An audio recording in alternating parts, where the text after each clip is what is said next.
Bienvenidos nuevamente a un nuevo programa de Pichincha al Día. Bueno, ya estamos en fiestas de Quito, celebrando la ciudad, Anita. Yo me siento muy contento porque sí soy quiteño. Aunque bueno, mi madrecita es de Riobamba, entonces, pero nací aquí en Quito, entonces me siento quiteño.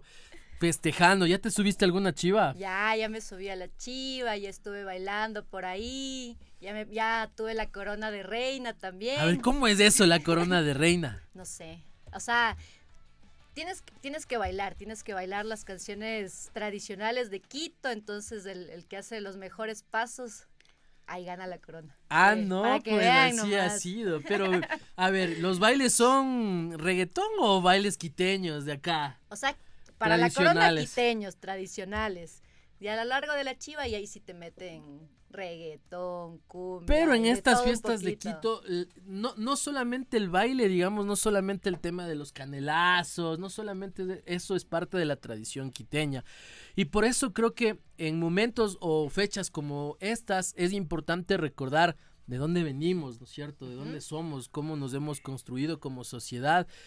Y quién más que nos pueda hablar acerca de qué significa ser un quiteño o quiteña, sino que Alejandro López, él es cronista de la ciudad de Quito. Te queremos dar la bienvenida, Alejandro. Aplausos, por favor, en la cabina. Muchas gracias. Hola, Muchas Alejandro, gracias. ¿cómo estás? Pues bien, muy contento de estar aquí. Me siento como en casa. Así que, pues, con toda la disponibilidad de conversar con ustedes y de pronto lanzar ahí algún chascarrillo, algún chiste que pueda acompañar esta celebración de la ciudad de Quito. Vamos a ver cómo nos va.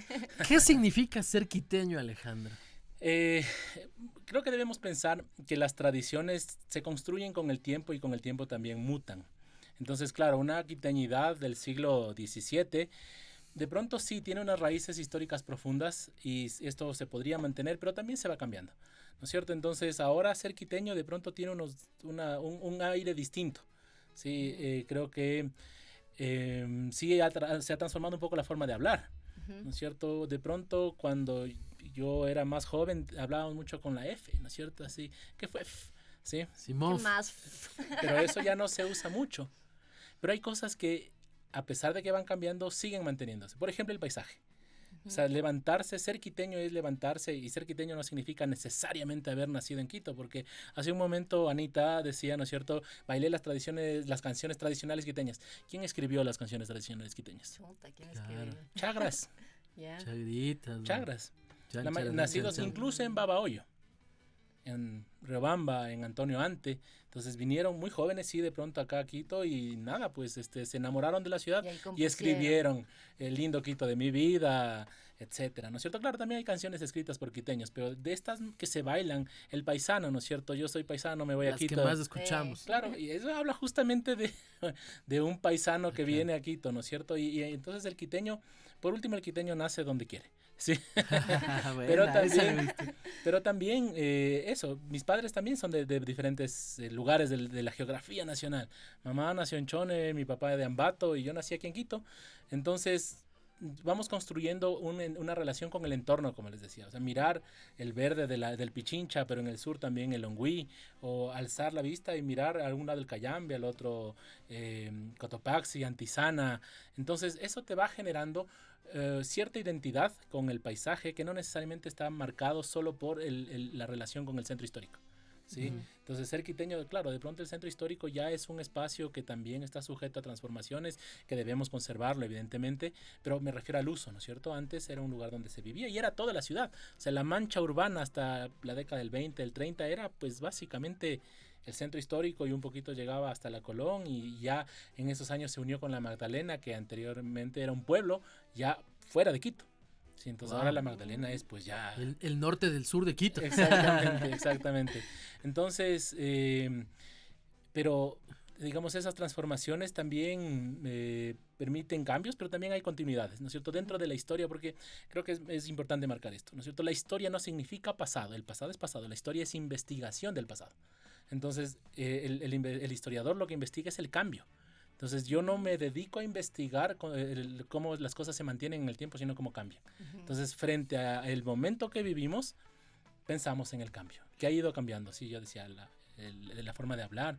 Ahora de pronto se utilizan muchas más palabras en inglés, palabras de México, ¿no? O sea, los chicos que ven claro. tanto influencer mexicano, entonces llega mi niña pequeña a casa y me dice, papá, ¿cómo te fue en la chamba? Y yo, sí. Digo, chamba, ¿cómo así esa palabra? No, en la escuela usan, bueno, ya, entonces. Claro.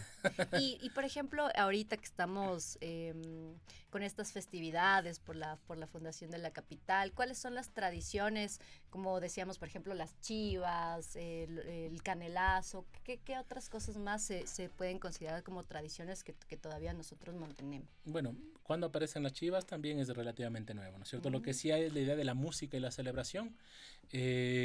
Entonces, claro, la banda, ¿no es cierto? El toque en trompudos también se traslada un poco a las chivas. Originalmente eran con una banda, no con el DJ o con el parlante, sino la banda en el techo. Ya. Pero eso también produjo algunos accidentes, sobre todo de ya un quiteño entradito en copas que quería subirse a estar ahí con la banda y terminaba en el piso, ¿no es cierto? Y eso fue generando incluso normativa para no permitir que ya las personas se suban al segundo piso. Y cambia la chiva, porque la chiva antes era la chiva que te conectaba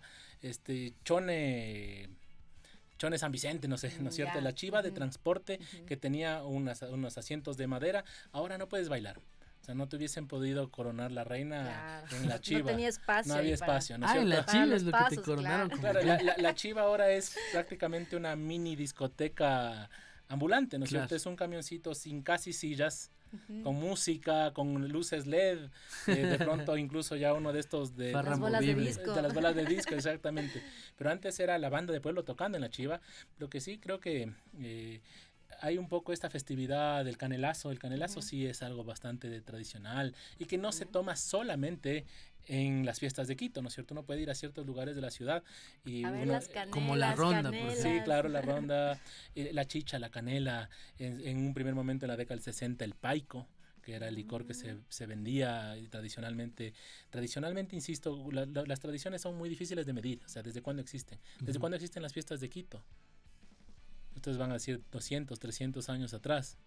No, 90 años, más o menos, porque justamente se empieza a pensar que hay que festejar o conmemorar la fundación de la ciudad en 1934, cuando la ciudad iba a cumplir 400 años de fundación castellana.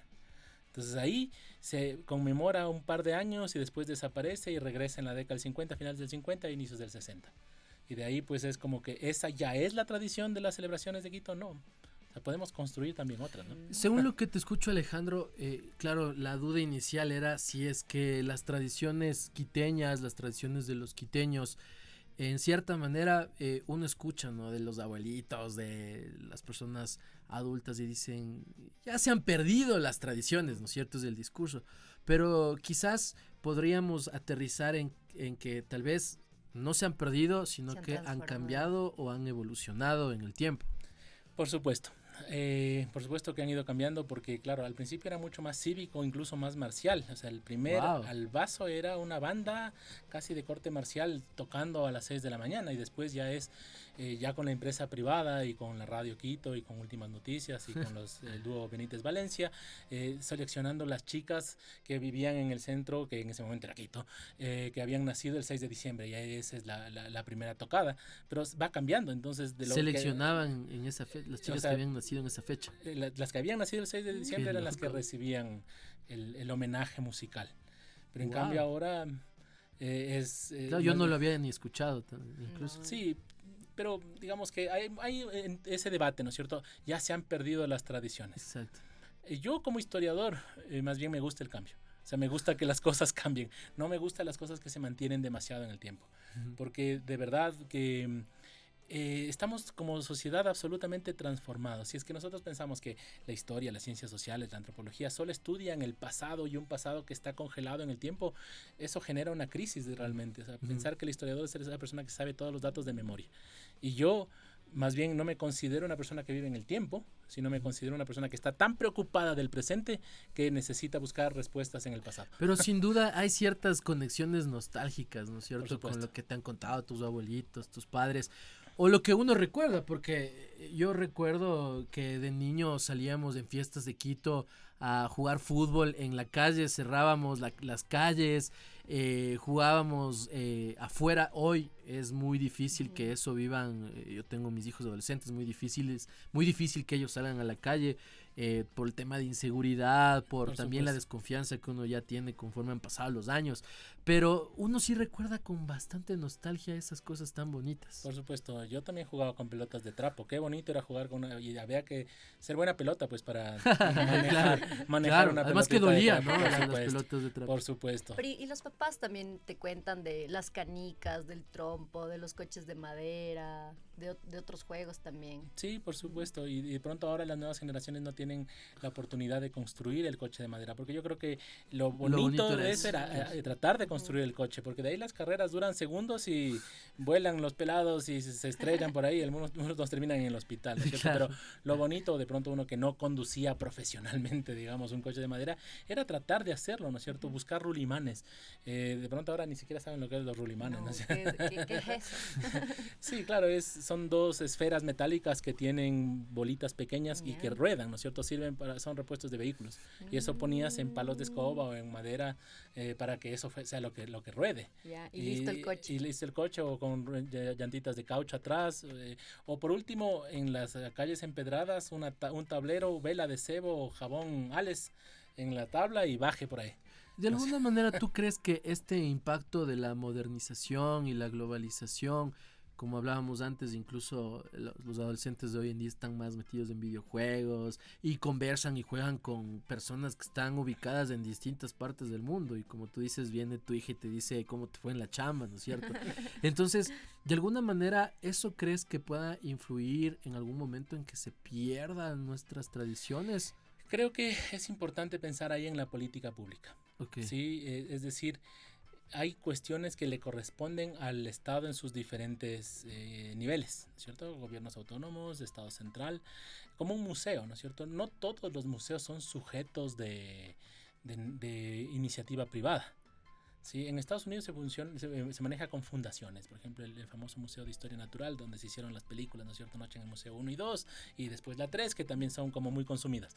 Estas son fundaciones, pero son fundaciones que se encargan de temas nacionales. O sea, ahí está la idea de la ciencia, de la investigación, del relato del pasado nacional o del pasado americano. O sea, esta idea del indio americano. Y venían antropólogos y arqueólogos a investigar, pero recibían fondos muchas veces del Estado o también fondos privados, pero estaban manejando algo estatal. ¿Sí? Entonces no existe la gestión de la cultura si no hay también inversión estatal. O si no hay al menos una política pública que permita la gestión de lo común. O sea, lo común, como muchas veces no es sujeto de negocio, necesita la inversión de lo común, y de lo cuando público. hablas de política pública, ahí, Anita, lo que se me viene a la mente aquí en la prefectura de Pichincha es este programa Cronistas Pichincha, que tú muy bien lo conoces. Cuéntanos más acerca de esto, por Sí, favor. justamente este proyecto nació con la idea de conmemorar los 200 años de la batalla de Pichincha, pero trascender un poco de la idea de vamos a investigar la ruta que siguió la tropa libertaria o lo que hizo... Claro, lo que leemos en el terruño. Exactamente, o sea, y eso como que se agota un poco. Si bien es cierto, la investigación nunca se agota porque es casi como una obra artística, o sea, cada investigador puede sacar una perspectiva distinta, pero finalmente es como que ya estamos un poquito saturados, ¿no es cierto?, de los grandes héroes o de las mujeres, de las heroínas. Pero ¿qué pasa con las localidades? ¿Qué pasa con esos relatos, con esas memorias? Tú buscas la historia de Pinta y de pronto si algo dice el GAD parroquial, pero también una página privada te dice la historia de Pinta que es esta, pero no tienes una fuente, un documento, algo, ¿no es cierto? Entonces la idea era buscar, mirar a lo más atrás en el pasado.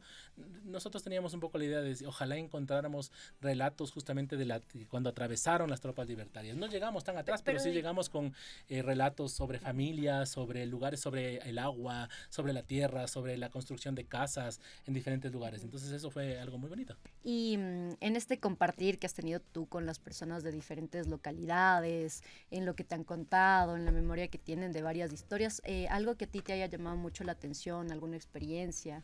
Sí, el producto final de la primera fase es realmente maravilloso, es muy bonito. Tiene relatos de Pifo, por ejemplo, que recuerdo en este momento, y entonces Pifo no dice, bueno, escribamos sobre el carnaval, pero al final terminan escribiendo la relación comunitaria con el agua, con la naturaleza. Y eso es algo que vemos que se necesita actualmente, ¿no es cierto? Esta sequía tan impactante que nos afecta en todos los niveles, con incendios, con cortes de agua, con cortes de energía eléctrica.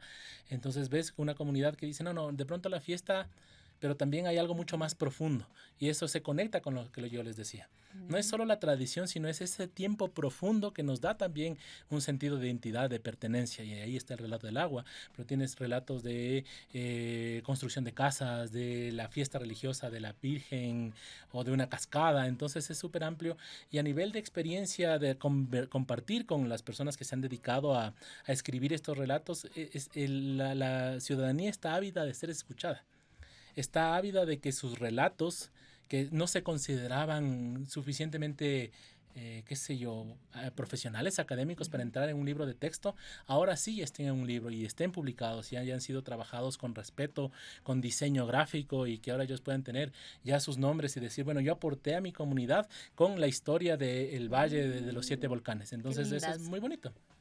¿Qué rol juegan las generaciones más jóvenes en la preservación o la transformación de estas tradiciones quiteñas? Yo creo que los jóvenes están ávidos de conocimiento. Más bien a veces creo que las generaciones mayores, más grandes, no nos hemos dado el tiempo de compartir ese conocimiento.